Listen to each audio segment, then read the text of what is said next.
السلام عليكم ورحمة الله تعالى وبركاته. تحية فضيلة لجميع رواد ورائدات قناة عقار وديكور. أتمنى أن يكون الكل في صحة جيدة، وأتمنى أن تكون أحوالكم على أحسن حال وأحوال. الموضوع اللي نهضروا فيه اليوم إن شاء الله بإذن الله هو موضوع ديال رخصة البناء. أول حاجة، قبل ما نبداو في الموضوع ديال رخصة البناء، لما لا نعطيو بعدا كاين واحد النصائح أولية قبل ما ندخلوا في الموضوع ديال رخصة البناء. كما تنعرفوا أننا فاش نبغيو ناخذوا رخصة البناء فتتكون عندنا واحد الارض اللي هي ارض ديالنا، سواء شاريناها سواء وارثينها، المهم او شارينا على الشياع او شارينا احنا وشي واحد كشركه. فبالتالي عندنا هذيك الارض، فغادي نبداو عمليه البناء. نصيحه الاخوان والاخوات قبل البدايه في عمليه البناء، بمجرد ما انك تمشي عند لارشيتكت هو الاول، غتمشي عنده غتقول ليه عافاك صاوب لينا واحد البلان او جوج بلانات او ثلاث البلانات دي بلون موديل. علاش؟ باش اننا نعتمدوا عليهم ونعزلوا واحد منهم هو اللي غادي يدير لينا هادشي كامل. علاش؟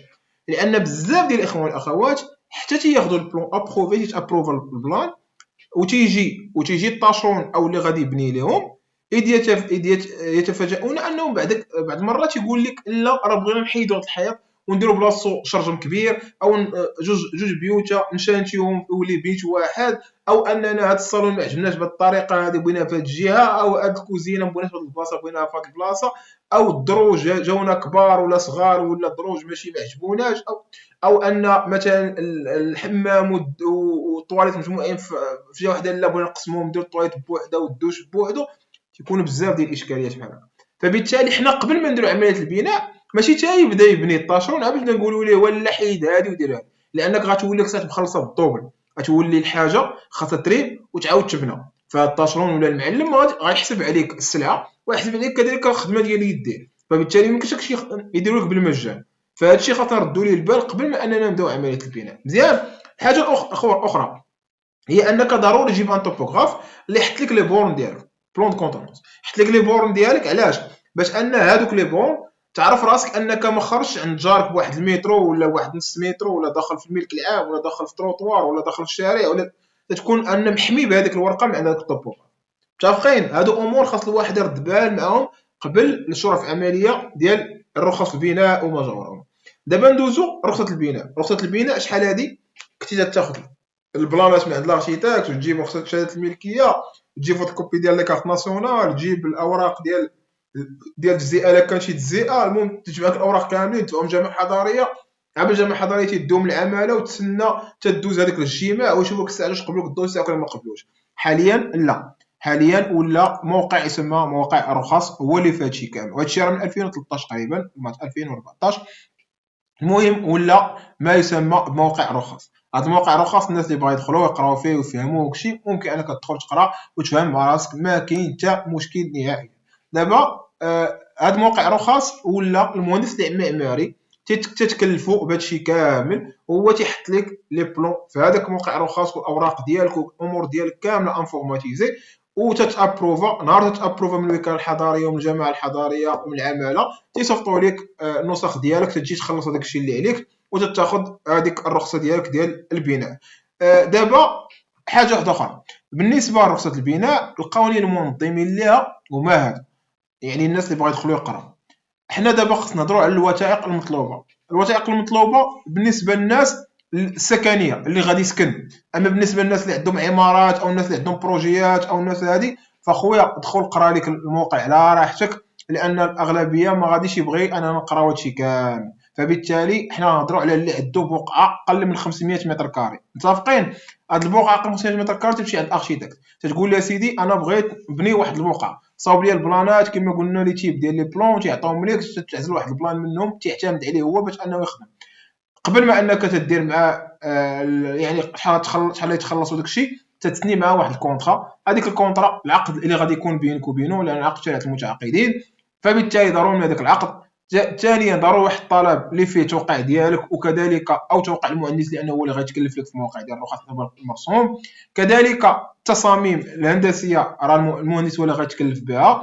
كذلك تصميم المهندس المدني اي البلان ديال الحديد، تمشي تصاوب واحد المهندس المدني وتجيبو لاركتيك هو اللي تيحط له في المنصه ديال الرخص. كذلك تجيب لو كونطونونس من المحافظه العقاريه. وكذلك من عند الطوبوغراف اي مهندس طوبوغرافي، باش انه نتوما تحطوا في الموقع ديال الرخص، باش تكون تعرف ان الحدود ديال الارض ديالك راه هي هذيك الارض ديالك. كذلك شهاده الملكيه، هاد شهاده الملكيه خاصها تكون جديده او ما يثبت الملك ديالك لهذاك العقار. يعني سواء كان اي حاجه اللي ما خاصك تختاروا شهاده التملك، يعني سواء عقد هبه، عقد صداقه، العقود عن طريق سميتو المحكمه، يعني كلشي دايز باش انك تاخذ رخصه ديال السكن، كما تنقولوا العقود اللي ما تحتاج الاصل التملك.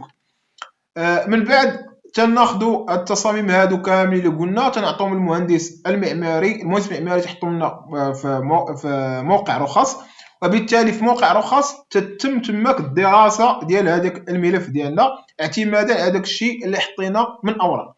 من بعد تجيك الحاجه باش غتخلص، يعني التكلفه باش تخلص هذه الرخصه ديال السكن. رخصه السكن تنقسم الى 3 اشطر. الشطر الاول هو واحد الخلاص تخلصوا الجماعه المحليه، فالجماعه المحليه عن طريق مكتب الجبايات. يعني كل جماعه حضاريه فيها واحد المكتب خاص بالجبايات، تتخلص لهم من 10 حتى ل 20 درهم المتر مربع، في حاله ما كانت عمارات سكن جماعي او مجموعات العقاريه والعقار معدل الغرض صناعي او تجاري. وفي حاله ما الهضره تهضروا عليها اليوم فرديه، فتخلص من 20 درهم حتى 30 درهم المتر كاري كوفير. في الجبايات تيحسبوك شحال خاصك تخلص، زائد غتخلص الرسم على احتلال الملك العام او الرسم على احتلال الملك العمومي المؤقت.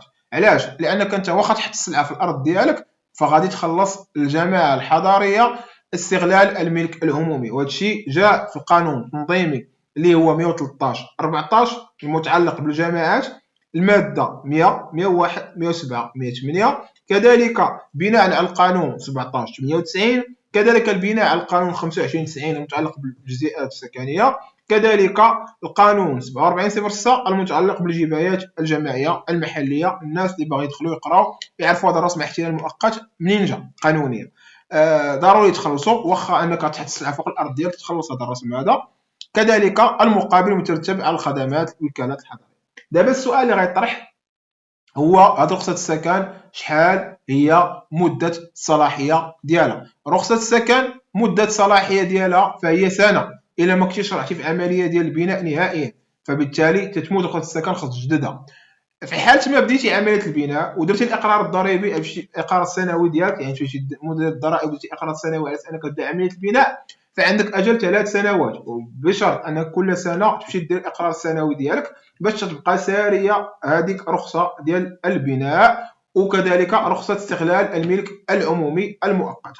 فباش تسالي 3 سنوات ديك الساعه عندك الحق انك تطلب رخصه السكن، ولا ساليتي قبل 3 سنوات تطلب رخصه السكن. حالت ما الا بديتي مثلا البناء وحبستي، فخاص تمشي عند مدير الضرائب تقول لهم انا حابس البناء دابا. علاش؟ لان هذيك الساعات غيبقى لك فقط تجديد ديال استغلال الملك العمومي، يعني واحد الرخصه غتبقى تجددها كل مره غتعاود البناء، يعني غتعاود تبني غتجددها. كاين الجماعات المحليه اللي رخصه البناء ما تموتش عندهم، تتجدد فقط رخصه استغلال الملك العمومي. وكاين الجماعات المحليه اللي تطلبوا منك تجدد حتى رخصه البناء، وهذاك الشيء اعتمادا على الحاله ديال كل واحد، فبالتالي كل واحد والحاله ديالو. لهذا اي واحد عنده شي تساؤلات حول هذا الموضوع هذا يتواصل معايا سواء في الصفحه ديال اجي تفهم القانون والعقار، او كذلك في قناه عقار وديكور، وان شاء الله غادي نجاوبوا على هذا الموضوع هذا. تتمنى انني نكون عطيتكم جميع الاجوبه الخاصه برخصه البناء. رخصه البناء 2024 هذه هي الطريقه باش انك تاخذ رخصه البناء، ومن بعد ان شاء الله نهضروا على رخصه السكن وكذلك التحفيظ لما لا. الى هنا نهايه الفيديو ديال اليوم، الى فيديو اخر ان شاء الله، والسلام.